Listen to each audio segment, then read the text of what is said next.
भारतीय रेलवे की ये नई टेक्नोलॉजी बाप है। भारतीय रेलवे लगातार एक से बढ़कर एक कीर्तिमान बना रहा है। रेलवे नेटवर्क की बात करें तो भारत जो 10 साल पहले था वो आज नहीं है। ट्रेनों की स्पीड में सुधार के साथ लेट लतीफी बिल्कुल ना के बराबर हो गई है, तो वहीं वंदे भारत स्पीड के मामले में कई देशों को पीछे छोड़ चुकी है। केंद्रीय रेल मंत्री पीयूष गोयल ने CII के एक कार्यक्रम में कहा कि भारतीय रेलवे अगले 3.5 साल में 100% बिजली से चलने वाला रेल नेटवर्क बनाएगा और इसके साथ ही ये दुनिया का सबसे बड़ा रेल नेटवर्क बन जाएगा। अब ऐसे में बुलेट ट्रेन का नाम जहन में ना आए ऐसा तो हो ही नहीं सकता, इसलिए आपको बता दें कि अब जल्द ही भारत में भी बुलेट ट्रेन दौड़ने वाली है। ऐसे में हाईटेक रेलवे टेक्नोलॉजी को लेकर भी कई सवाल उठ रहे हैं। तो दोस्तों, आज हम बात करेंगे रेलवे सेक्टर के बदलते स्वरूप के बारे में कि कैसे भारत रेलवे सेक्टर में एक बड़ी क्रांति लाएगा। भारतीय रेलवे तेजी से अपना आधुनिकीकरण कर रहा है, जिसमें रेलवे की ओर से सेमी हाई स्पीड ट्रेनें चलाई जा रही हैं। वंदे भारत एक्सप्रेस ट्रेन भी इसी आधुनिकीकरण का एक प्रमाण है। यात्रा को आरामदायक बनाने के लिए भी रेलवे नई नई टेक्नोलॉजी अपना रहा है। High speed train Vande Bharat केंद्र सरकार का ड्रीम प्रोजेक्ट है। इसका डिजाइन अपने आप में अनोखा है। ये ट्रेन 2 शहरों के बीच कम समय में सफर तय करती है। ये ट्रेन कई तरह की आधुनिक सुविधाओं से लैस है। अब ये ट्रेन धीरे धीरे पूरे देश में फैल रही है। इससे लोगों की जिंदगी आसान हो रही है, इनका सफर सुगम हो रहा है। अब ये ट्रेन लोगों की पसंदीदा भी बन गई है। जानकारों की माने तो यही वजह है कि PM मोदी खुद वंदे भारत ट्रेन को हरी झंडी दिखा रहे हैं। देश की आन बान शान वंदे भारत एक्सप्रेस को पटरियों पर रफ्तार भरते 4 साल पूरे हो गए हैं। बताते चलें कि प्रधानमंत्री नरेंद्र मोदी ने 15 फरवरी 2019 को नई दिल्ली से वाराणसी के बीच देश की पहली वंदे भारत एक्सप्रेस ट्रेन को हरी झंडी दिखाई थी और अभी देश भर में अलग अलग रूट पर कुल 14 वंदे भारत एक्सप्रेस चलाई जा रही हैं। वंदे भारत एक्सप्रेस सिर्फ अपनी रफ्तार ही नहीं बल्कि अपनी वर्ल्ड क्लास सुविधाओं के लिए भी जानी जाती है। भारत की इस पहली हाई स्पीड स्वदेशी ट्रेन वंदे भारत एक्सप्रेस को चेन्नई के इंटीग्रेटेड कोच फैक्ट्री में तैयार किया जाता है। अपनी तकनीक से लेकर पैसेंजर्स की कंफर्ट तक यह ट्रेन कई मायनों में इंटरनेशनल एक्सपीरियंस को टक्कर देती है। मेक इन इंडिया के तहत बनाई गई वंदे भारत एक्सप्रेस में ज्यादातर यात्रियों को इसमें दी जाने वाली सुविधाएं काफी पसंद आ रही हैं। साफ सफाई के मामले में यात्रियों ने अच्छा फीडबैक दिया है। ट्रेन के सभी कोच में एक सुपरवाइजर होता है, जिसके अंडर में 2 सफाई कर्मी काम करते हैं। वॉशरूम में बायो टॉयलेट है, जिसकी सफाई समय समय पर होती रहती है। अगर किसी की सीट के पास गंदगी होती है तो ट्रेन में लगे वाईफाई से ट्रेन मीडिया पर जाकर हाउसकीपिंग स्टाफ को बुलाया जा सकता है। यात्री भी ट्रेन की सुविधाओं को देखते हुए आम ट्रेनों की तरह कूड़ा कचरा जहां तहां नहीं फेंकते। इसमें डस्टबिन की सुविधा भी दी गई है, जिसका लोग उपयोग करते दिखाई देते हैं। बता दें कि हाल ही में 12 अप्रैल को प्रधानमंत्री नरेंद्र मोदी ने दिल्ली कैंट अजमेर वंदे भारत एक्सप्रेस को हरी झंडी दिखाई है। यह राजस्थान की पहली और दिल्ली से चलने वाली 5वीं वंदे भारत ट्रेन है। बता दें कि महाराष्ट्र में 4 वंदे भारत ट्रेन चल रही हैं, लेकिन कई राज्यों को अब तक एक भी वंदे भारत ट्रेन नहीं मिल पाई है। इनमें बिहार, झारखंड, पूर्वोत्तर, पंजाब, उत्तराखंड, ओडिशा और केरल शामिल हैं। वंदे भारत ट्रेनों की मांग के मुताबिक उत्पादन नहीं हो पा रहा है। किसे कहते हैं हाई स्पीड ट्रेन? दोस्तों, इंटरनेशनल यूनियन ऑफ रेलवेज के अनुसार उन ट्रेनों को हाई स्पीड ट्रेनें कहते हैं जो 250 किलोमीटर प्रति घंटा या उससे ज्यादा स्पीड से चलती हैं।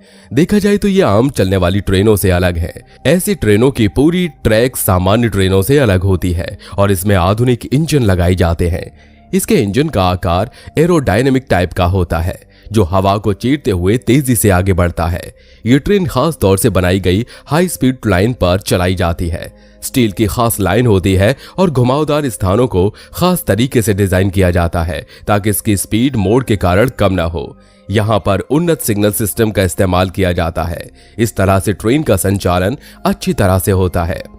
आइए अब जानते हैं क्या है बुलेट ट्रेन प्रोजेक्ट। इसे 3 पॉइंट्स में समझिए। नंबर 1, भारत की पहली बुलेट ट्रेन के लिए जापान मदद कर रहा है। इसके लिए भारत और जापान के बीच समझौता हुआ है।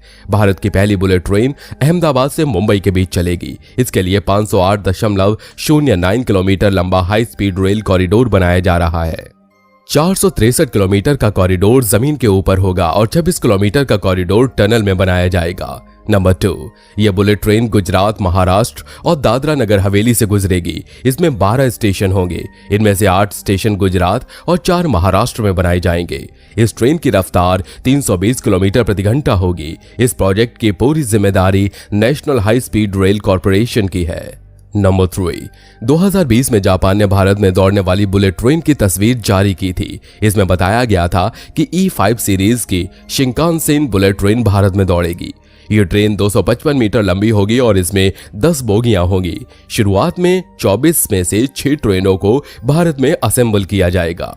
कैसे चलती है इतनी स्पीड में ये बुलेट ट्रेन? बुलेट ट्रेन की सभी बोगियां एक दूसरे से जुड़ी होती हैं। इसमें ट्रैक्शन मोटर्स को ज्यादा से ज्यादा बोगियों के पहियों से जोड़ दिया जाता है, इसलिए ये उनमें स्पीड बढ़ाता है, जिससे ट्रेन तेजी से स्पीड पकड़ लेती है। इसे ऐसे समझिए कि सिंगल लोकोमोटिव यानी इंजन में किसी ट्रेन को खींचने की जितनी क्षमता होती है, उतनी क्षमता बुलेट ट्रेन की बोगियों के भीतर लगे उपकरणों में भी होती है। इसलिए इनकी बोगियों को अलग नहीं किया जा सकता और ना ही किसी अन्य ट्रेन में इसे आसानी से जोड़ा जा सकता है, जैसा कि सामान्य ट्रेनों में होता है। इसमें चालक केबिन के अंदर तुरंत यात्रियों के कंपार्टमेंट शुरू होते हैं। इसमें ट्रेन संचालन और नेटवर्क से जुड़ी सभी चीजें कंप्यूटर से नियंत्रित होती हैं। इसके लिए ट्रेन और ट्रैक पर बहुत से सेंसर लगे होते हैं। इन सेंसर्स की मदद से मिलने वाले डेटा से यह सुनिश्चित किया जाता है कि ट्रेन अपनी पूरी ऊर्जा का इस्तेमाल कर रही है और नियंत्रण में है। बुलेट ट्रेन से फायदा क्या होगा?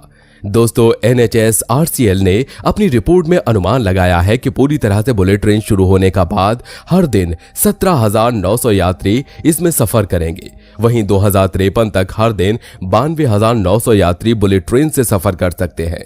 अभी अहमदाबाद से मुंबई जाने में 6 घंटे का समय लगता है, लेकिन बुलेट ट्रेन ने 2.07 घंटे में यह सफर पूरा हो जाएगा। अर्थव्यवस्था में तेजी आएगी।